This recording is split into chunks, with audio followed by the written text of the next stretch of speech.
성도 여러분을 축복합니다.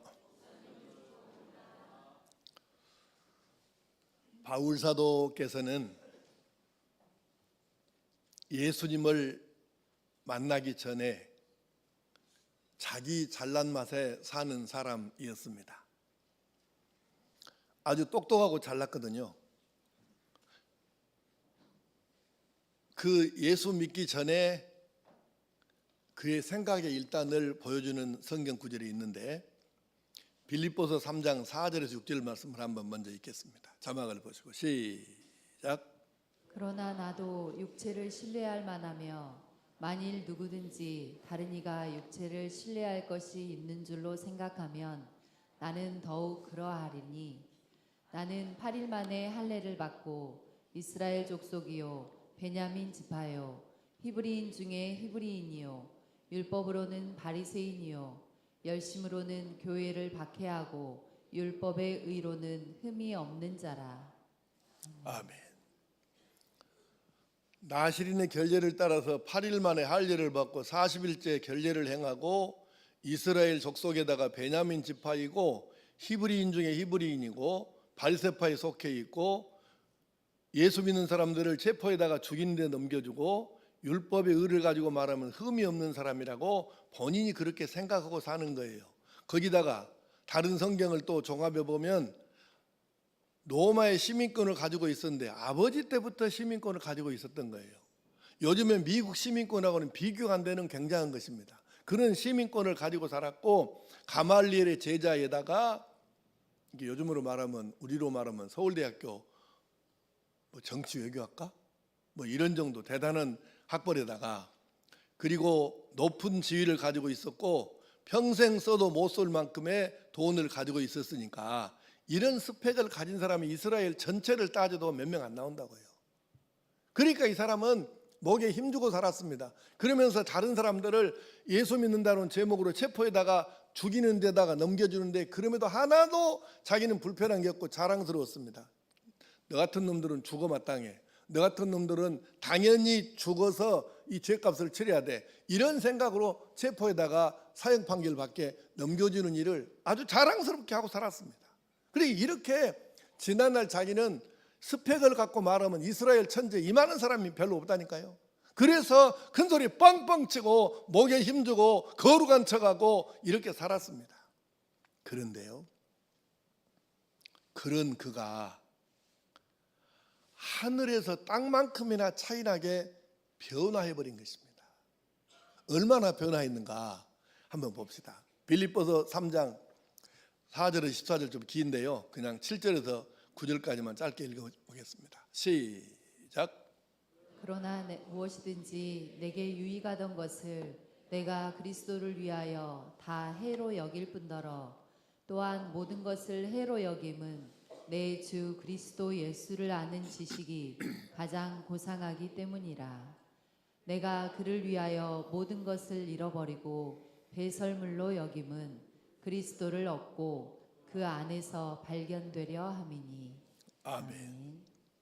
한 군데 더요. 오늘 읽었던 신약성경 본문이거든요. 갈라디아서 6장 14절 시작.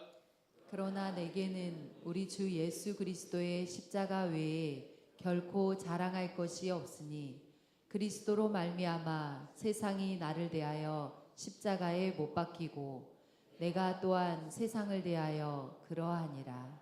아멘. 여러분, 바울 사도가 지난날 그렇게 자랑하고 내세우고 그렇게 사람들 앞에 목에 힘주고 큰소리치고 살았던 그 세상의 스펙들, 이것들을 배설물처럼, 더 쉽게 말하면 오줌똥처럼 그렇게 여기면서 살고 있는데, 그 대신에 지난날 그렇게 자랑했던 세상의 스펙들 대신에 예수님이 못 박혀 죽으신 십자가만 자랑하고 사랑하고 내세우면서 살겠다고 고백하고 있는 것입니다. 하늘과 땅만큼 차이가 있잖아요. 지난날은 자기가 가지고 있는 스펙을 자랑하고 목에 힘주고 살았는데 지금은 그런 거는 배설물처럼 여기고 오직 십자가만 자랑하고 사랑하며 산다는 것입니다. 도대체 무엇이 바울 사도로 하여금 이렇게 변하게 했을까요? 몇 가지 이유가 있는데 오늘 두 가지로 정리하겠습니다. 우선 하나는 십자가가 인류 구원의 상징물이 되었기 때문입니다. 인류는 원래 복된 존재로 지어졌어요. 창조주이신 하나님을 모시고 하나님의 말씀에 순종하면서 하나님과 함께 행복하게 살아야 하는 존재가 인간이에요. 그런데 인간이 사탄 마귀가 죄를 짓도록 유혹하는 데 넘어가 가지고 죄를 지어버리게 됨으로 해서 그때부터 인간이 나락으로 떨어지기 시작한 것입니다. 마귀 사탄의 유혹은 예나 지금이나 똑같이 집요하고 치밀하고 파괴적입니다. 하나님께서는 선악과를 먹고 죄를 지으면 너 반드시 죽는다 라고 말씀하셨어요. 아니, 먹을 것이 선악과밖에 없었으면 또 이해가 되지 않겠어요? 근데 에덴 동산에는 먹을 것이 널렸습니다. 그러니까 에덴 동산 안에는 온통 과일나무 천지에서 이거 다 먹지 못하니까 떨어져 썩어 나가는데, 그렇게 먹을 것이 많은데 하나님께서 다 먹어라, 이거 다 네가 알아서 먹고 살아. 그런데 딱 이 하나, 선악과만 안 먹으면 돼. 왜? 이거 먹으면 반드시 죽는다 이러셨는데, 이거 먹으면 죽을 줄 알면서 이거 먹으면 너 죽는다잉? 근데 이것을 먹었다는 거예요. 이게 뭔 말이에요? 아니, 사실 이거 읽으면서도 헷갈리는 게, 이거 먹으면 너 죽는다? 반드시 죽어야? 근데 죽는다는 것을 그냥 먹어. 아이고, 여러분 이해돼요, 안 돼요? 된다고? 나는 안 돼. 멍청해 갖고 그런가 모르겠어요. 근데요, 그 아담 하와나 오늘 우리들이나 사실은 똑같은 존재예요. 예를 들어봅시다. 담배 피지 말라고 하잖아요. 심지어 담배값에다가 담배를 계속 피우면 당신도 이렇게 될 수 있습니다 하고 담배값에다가 이 구멍난 폐, 망가진 폐, 폐암으로 해서 담배 피워서 폐암 걸린 사람들 그 사진을 찍어서 이 사진에 인쇄하고, 당신도 계속 피우면 이렇게 될 수 있습니다, 문구가 들어있잖아요. 한 번은 또 그 유명한 코미디언 이주일 씨가 담배로 인해서 폐암 걸려갖고 죽었잖아요. 그때 이주일 씨가 병원에서 자기 사진을 찍는 걸 허락하고 내 사진을 전매청에서 사용하는 걸 허락해 줬어요. 그래서 이 이주일 씨 산소호흡기 꽂고 있는 그 사진에다가, 그리고 그걸 인쇄하고 담배값에다 인쇄하고 이주일 씨 말을 다 인쇄해 놓은 거예요. 이거 계속 피우면 당신도 이렇게 됩니다. 그런데 그 담배값에가 써져 있는 그것을, 그 사진을 보면서 글씨를 읽으면서 담배를 계속 피워. 자, 아담과 하와와 사람들이 같아요, 달라요? 지금 말 못하는 사람은 담배를 계속 피고 못 끊는 사람이에요. 같아요, 달라요? 뭐가 다릅니까? 아담한테 너 이거 선악과 따먹으면 죽는다, 반드시 죽는다. 근데 따먹어. 담배 피우면 폐암 걸릴 수 있다, 피워. 이제 이런 얘기를 하려면 시간이 없으니까 오늘 성찬식 돼야 되니까 줄이겠습니다. 하나님께서 창세기부터 계시록까지 66권에다가 성경에다가 너희들 이런 죄 지으면 이렇게 돼, 그러니 절대 이 죄 지으면 안 돼 하고 수없이 말씀을 주셨어도 그 읽으면서 설교 들으면서 예배드리고 나가면 또 그 죄 지어. 선악과 먹으면 반드시 죽는다 하신 하나님 말씀 듣고도 선악과 먹은 아담과 하와와 우리가 비슷해요, 안 비슷해요? 거의 똑같잖아요. 뭐가 달라요? 이렇게 죄를 지었기 때문에 이 죄의 값으로 하나님 약속했잖아요. 이거 먹으면 반드시 죽는다. 그래서 지금 다 죽잖아요, 우리가.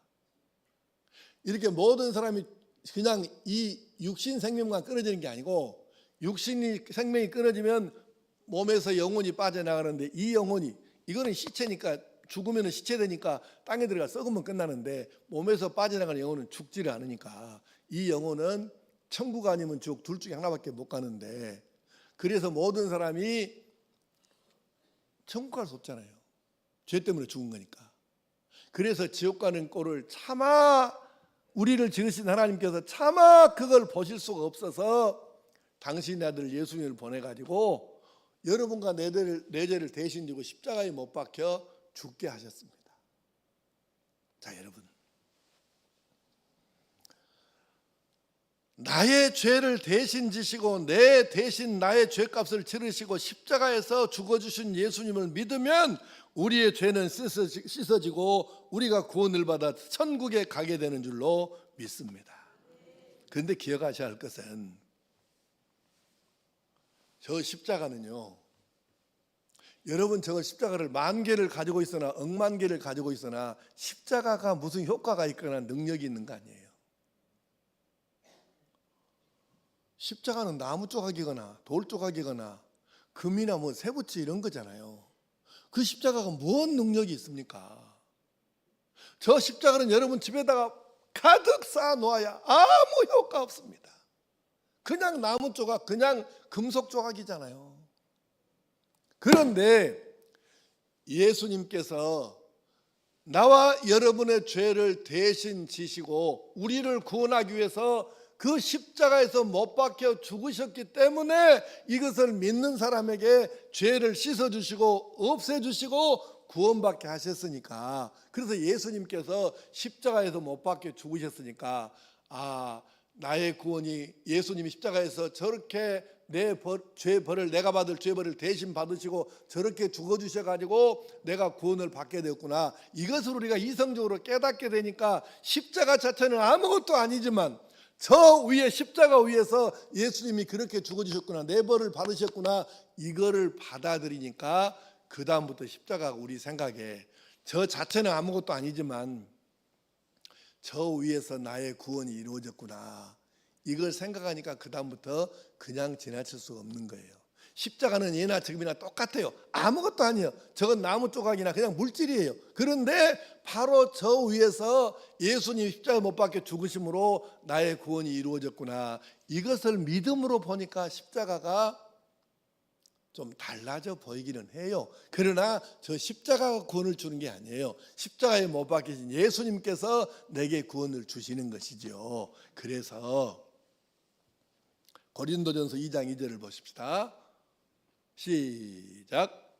내가 너희 중에서 예수 그리스도와 그가 십자가에 못 박히신 것 외에는 아무것도 알지 아니하기로 작정하였습니다.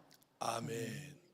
그래서 바울 사도는 지난날 자기가 그렇게 멸류관처럼 생각했던 스펙들을 다 버리고 배설물처럼 여기고, 나는 다 그 쓰잘데기 없다, 나의 군, 내가 율법 지키려고 몸부림을 쳐봤는데 내 죄를 씻는 데는 도움이 안 됐다, 결국 나는 지옥 갈 수밖에 없었다, 그런데 내 죄를 씻어주고 구원받게 하는 것은 예수님과 그의 십자가, 이것 말고는 아무것도 효과 없더라, 내 죄 씻고 내가 구원받는 데는 예수님과 그의 십자가 말고는 내게 아무런 효과가 없었다. 그러니 나는 십자가를 자랑하고 십자가를 사랑하고 십자가를 내세우고 이렇게 살겠다. 그것이 바울 사도의 마음이고 신앙의 고백입니다. 그래요. 바울 사도의 고백을 우리가 함부로 들으면 안 됩니다. 율법을 지키려고 그렇게도 애쓰고 그렇게도 몸부림을 쳐봤는데 내 죄를 씻어서 없애주는 것에는 율법도 세상의 어떤 도덕도 어떤 선행도 내 죄를 씻는데, 나를 구원해 주는 데는 아무런 효과가 없었다, 그 말입니다. 오직 나를 위해 죽어주신 예수님, 나를 위해서 못 박혀 죽게 하신 그 십자가 위의 사랑, 이것 말고는 내 죄를 씻고 나를 구원해 주는데 도무지 도움되는 것 없어. 그래서 바울 사도가 십자가만 내세우고 자랑하니, 오늘 여러분과 나도 바울 사도처럼 나의 죄를 대신 지시고 십자가 위에서 내가 받을 죄벌을 내 대신 당하시고 죽어주신 예수님과 그의 십자가를 자랑하면서 예수의 사람으로 평생을 살아가게 되기를 간절히 축복합니다. 그리고 바울 사도께서 왜 그렇게 모든 지난날의 스펙을 다 배설물로 여기고 오직 십자가만 자랑한다고 했을까요? 그것은 인류를 향한 하나님의 마음이 가장 잘 표현된 것이 십자가이기 때문에 그렇습니다. 우리를 향한, 인류를 향한 하나님의 마음은 이래요. 예레미야 29장 11절 말씀 보십시다. 시작. 여호와의 말씀이니라. 너희를 향한 나의 생각을 내가 아나니 평안이요 재앙이 아니니라. 너희에게 미래와 희망을 주는 것이니라. 아멘. 아멘. 하나님께서 우리를 향한 생각을 말씀해 주시는 거예요. 선지자들을 통해서 하나님 마음을 계속 전달해 주십니다. 야야야, 너희들이 하도 잘못 오니까 지옥 갈 죄를 지으니까 지옥 안 가게 하려고 내가 벌을 가끔 주기도 한다마는, 그러나 진짜 너희를 향한 진짜 내 생각은 뭔지 아냐? 들어봐, 제발 좀 들어봐. 하나님께서 선지자를 통해 계속 말씀하시는 거예요. 나는 너희들에게 평안을 주려고 하는 거야. 그리고 너희 장래 앞날에 미래와 희망을 주는 것, 이것이 너희를 향한 내 마음이야. 계속 선지자들을 통해서 이걸 말씀하시는데 사람들이 안 믿어. 깨닫지도 못하고 이해도 못해. 그러면서 계속해서 선지자들 말 듣는 게 아니고 죄만 계속 반복해서 짓는 거예요. 그래서 하나님께서 지옥가는 이거 먹으면 반드시 죽는다고 하셔도 계속 먹으면 이 죄를 반복해서 지으니까, 그래서 하나님께서 말씀하시는 거예요. 야야야, 내가 어떻게 해야, 내가 진짜로 너희들을 사랑한다는 것을 내가 어떻게 해야 너희들이 믿겠냐? 에? 내가 너희를 사랑한다니까? 그런데 내 이 마음을 내가 어떻게 해야 너희들이 믿을 수 있겠냐?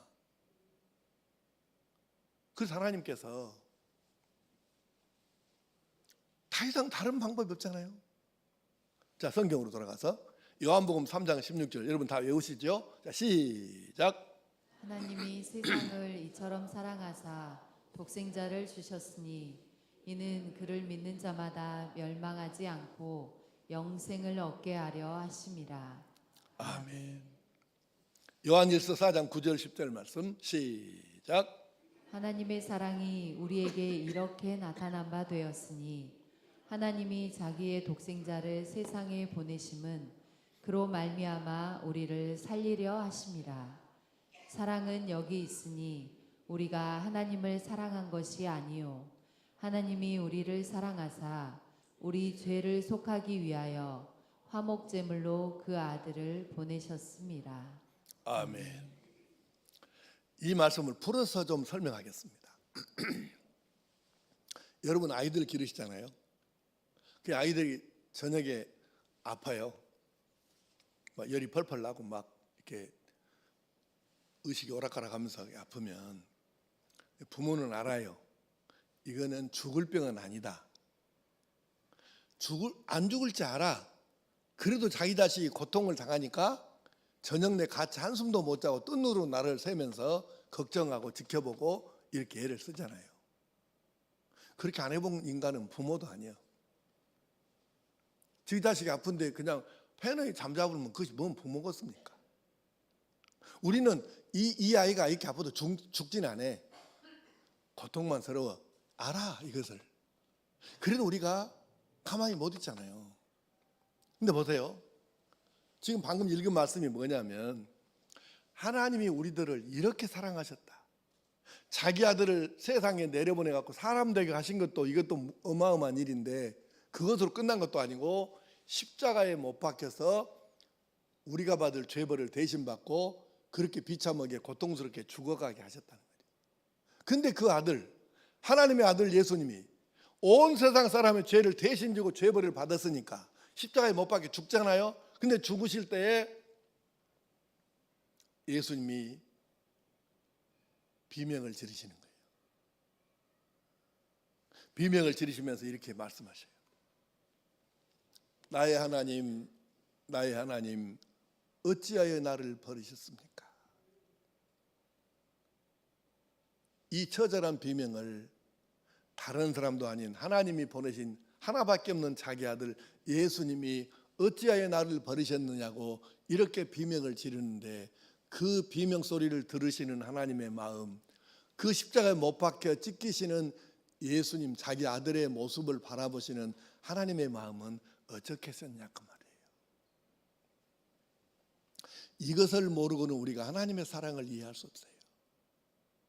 우리는 내 아이가 아프면 안 죽을 줄 뻔히 알면서도 잠 못 자고 같이 고민하고 이렇게 고통스럽게 견디고 있는데, 하나님은 아픈 정도가 아니라 어찌하여 나를 버리셨습니까? 이렇게 비명을 지르면서 그 아들이 죽어가고 고통을 당하는데 그 모습을 바라보시는 하나님의 심정이 어땠을까?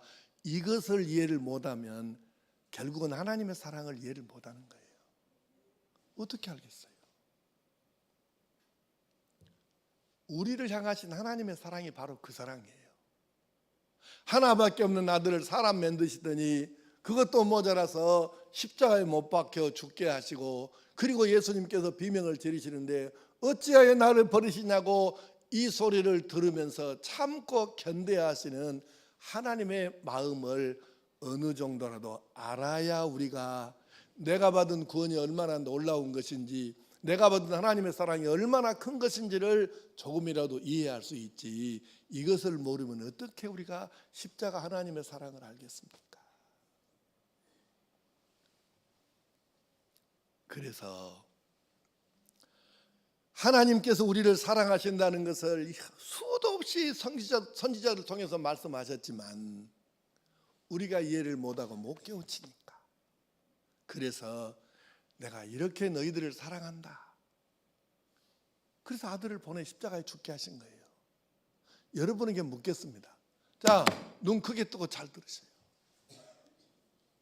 하나님께서 하나밖에 없는 당신의 아들 예수님을 십자가에 못 박아 죽게 하셨는데 더 이상 뭐가 필요합니까? 아니, 더 이상 어떻게 해야 하나님 우리를 사랑하신다는 걸 믿겠습니까? 이보다 더 확실한 방법이 있어요? 아니, 여러분, 하나님이 당신의 아들을 죽여서 내 대신 죄벌 받게 해서 죽여가지고 그래서 내가 구원받게 하셨는데, 하나님의 마음을 알 수 있는 더 큰 방법, 확실한 방법이 또 있을까요? 무슨 방법이 있겠어요? 그래서 이렇게 말하는 거예요.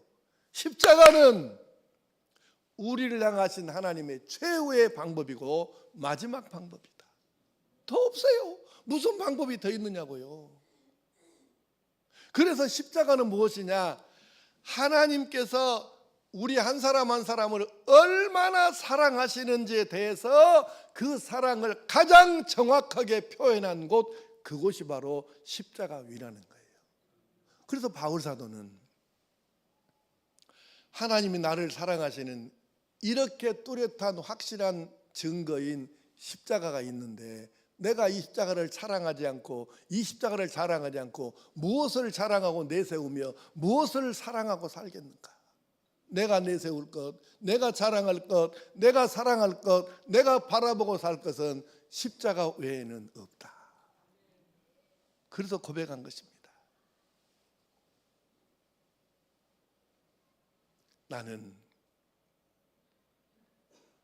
예수 그리스도와 그가 십자가에 못 박히신 것 외에는 아무것도 알지 아니하기로 작정하였습니다.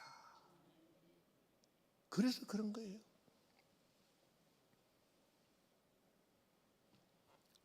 사랑하는 성도 여러분,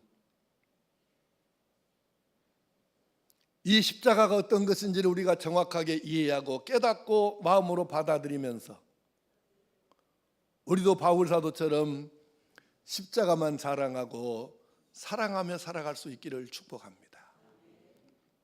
고난주간이 시작되었습니다. 예수님께서 오늘 주일에 예루살렘 성에 들어가셨어요. 며칠 동안 마지막 가르침을 주시고 금요일에 체포되어서 십자가에 못 박혀 죽으셨습니다. 경건이 무엇입니까? 진짜 경건은 우리가 예수님을 닮아가는 것입니다. 성경을 많이 하는 것이 경건이 아니고 무릎 많이 꿇는 것이 경건이 아니에요. 11조 많이 한다고 경건이 아니에요. 사람들을 도와준다고 그거 자체가 경건은 아니에요. 우리가 마음으로 삶으로 예수님을 얼마나 많이 닮아가고 예수님처럼 살아갈 수 있느냐, 이것이 진짜 경건입니다. 기도는 왜 하고 예배는 왜 드리며 찬송은 왜 부르고 성경은 왜 읽고 왜 합니까? 주님의 경건을 담기 위해서인 거죠. 주님의 삶을 담는 것이 경건이에요. 오늘부터 시작된 이 고난주간에 주님 달려 죽으신 십자가, 그리고 내가 가야 할 십자가의 길, 이것을 깊이 묵상하면서 주님을 더 많이 닮아서 바늘귀만큼씩이라도, 하루에 바늘귀만큼씩이라도 주님을 닮아가고 주님처럼 살아갈 수 있는 십자가의 은혜가 이번 고난주간에 여러분에게 임하고 그 은혜로 평생을 주님 닮은 경건으로 살아갈 수 있기를 축복합니다. 기도하십시다. 주님, 십자가에 못 박혀 죽으셨으므로 십자가 위에서 나의 구원이 완성되어서, 그래서 바울 사도께서는 십자가만 자랑하겠다고 합니다. 십자가 위에서 하나님의 사랑이 우리에게 정확하게 드러났기 때문에 바울 사도는 십자가만 자랑하며 살겠다고 합니다. 그렇게 그가 지난날 면류관처럼 여겼던 그 스펙들을 배설물로 여기고 오직 예수님, 오직 십자가, 이것만 내세우고 이것만 자랑하고 사랑하며 살겠다고 합니다. 오늘 저희들 예수 믿은 지가, 교회 다닌 지가, 세례 받은 지가 꽤 오래됐는데 정말 나는 경건한 사람인가? 예수님을 바늘귀만큼씩이라도 더 닮아서 그렇게 살아가고 있는가? 점검하면서 오늘 시작된 이 고난주간에 십자가를 더 깊이 묵상하고, 그래서 주님 닮은 경건에 한 걸음 더 올라서고, 그렇게 해서 주님 닮은 경건의 사람으로 평생을 살아가도록 도와주시옵소서. 바울 사도처럼 날마다 나의 자랑 십자가, 나의 자랑 예수 그리스도, 이것이 내 뇌리 속에 신비에 확실하게 새겨져서 이 믿음으로 살아가게 도와주시옵소서. 주 예수님의 이름으로 기도하옵나이다.